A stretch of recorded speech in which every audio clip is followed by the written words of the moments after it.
Hello बच्चों, let's see the question. कह रहा है कि which of the following has the smallest heat of hydrogenation पर मोल।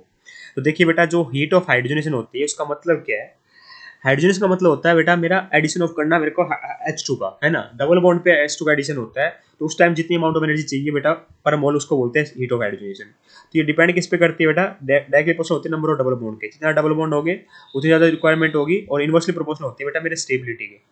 ठीक है, किसकी? एल्किन की स्टेबिलिटी की बात करेंगे हम। तो स्टेबिलिटी कैसे देख सकते हैं बेटा, एक फैक्टर होता है मेरा steric factor.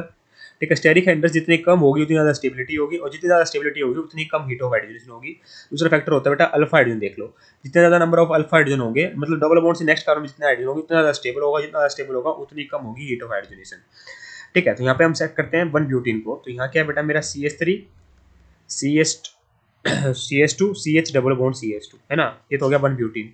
Trans two butene का मतलब हो गया, ये ट्रांस पे लगा दो बेटा, दो मिथाइल ग्रुप दोनों, है ना, दोनों हाइड्रोजन भी। तो ये मेरा ट्रांस टू ब्यूटीन हो गया।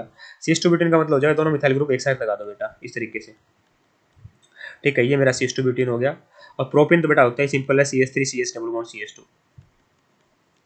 अब हमें देखना बेटा, यहीं पे देखिए डबल बॉन्ड सब में बराबर ही है, एक एक है, तो उससे देख नहीं पाएंगे, तो हम क्या देखेंगे, स्टेबिलिटी देखेंगे। देखिए यहाँ पे क्या है, दो डबल बॉन्ड से नेक्स्ट कार्बन में देखो कितने हाइड्रोजन है बेटा, दो अल्फा हाइड्रोजन है। यहाँ कितने बेटा, तीन और तीन छह अल्फा हाइड्रोजन है बेटा, तो ये ज्यादा स्टेबल होगा। ठीक है, यहाँ भी कितने बेटा, तीन और तीन छह अल्फा हाइड्रोजन है, तो ये भी काफी ज्यादा स्टेबल होगा as compare to one butene से। तो यहाँ क्या है, केवल तीन अल्फा हाइड्रोजन है ना। ठीक है, तो आप बताइए डबल बॉन्ड से नेक्स्ट कार्बन में देखने होते हैं, तो सबसे ज्यादा स्टेबल कौन सी होगी बेटा, ये तो होनी चाहिए रही वन ब्यूटीन और प्रोपिन। तो हमें पूछा गया लोवेस्ट किसकी होगी, स्मॉलेस्ट हीट ऑफ हाइड्रोजन, तो हमें मैक्सिमम स्टेबल बताना कौन सा होगा। तो इन दोनों में बेटा नंबर ऑफ अल्फा हाइड्रोजन बराबर है। मैं आपको बता दूं कि ट्रांस ज्यादा स्टेबल होता है एज कम्पेयर टू सिस, क्योंकि ट्रांस में क्या होता है बेटा, बॉन्ड एंगल 180 डिग्री होता है, सिस में 90 डिग्री होता है। इनमें क्या होता है बेटा, स्टेरिक रिपल्सन होने के चांसेस रहते हैं, पर यहाँ नहीं होता बिल्कुल भी। एंगल क्या 180 डिग्री है, लगभग लगभग 90 डिग्री एंगल होता है बेटा, ये अराउंड राउंड, और ये 180 डिग्री एंगल होता है। जिसमें स्टेरिक रिपल्सन बहुत कम होती है, तो ये ज्यादा स्टेबल होगा, ज्यादा स्टेबल होगा तो बेटा इसकी स्मॉलेस्ट हीट ऑफ हाइड्रोजन हो जाएगी।